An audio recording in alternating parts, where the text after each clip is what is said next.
ঢাকা কুমিল্লা চট্টগ্রাম মহাসড়কের বিকল্প মহাসড়ক নির্মাণের প্রস্তাব দিয়েছেন কুমিল্লা ৬ আসন থেকে নির্বাচিত সংসদ সদস্য মনিরুল হক চৌধুরী।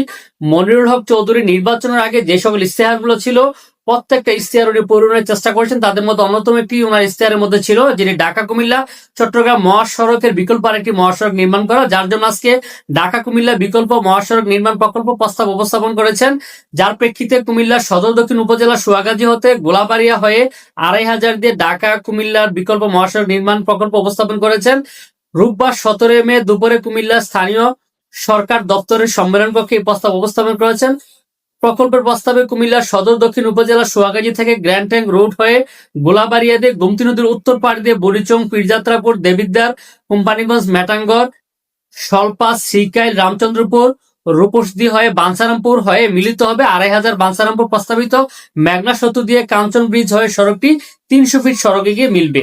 বিষয়টা হচ্ছে কুমিল্লার যে ঢাকা কুমিল্লা মহাসড়ক, এই মহাসড়কটিতে যে পরিমাণ যানবাহনের চাপ রয়েছে তার জন্য একটি বিকল্প সড়কে নির্মাণের প্রস্তাব করেছেন কুমিল্লার গণমানুষের নেতা ৬ আসন থেকে নির্বাচিত সংসদ সদস্য বর্ষিয়ান রাজনীতিবিদ মনিরুল হক চৌধুরী।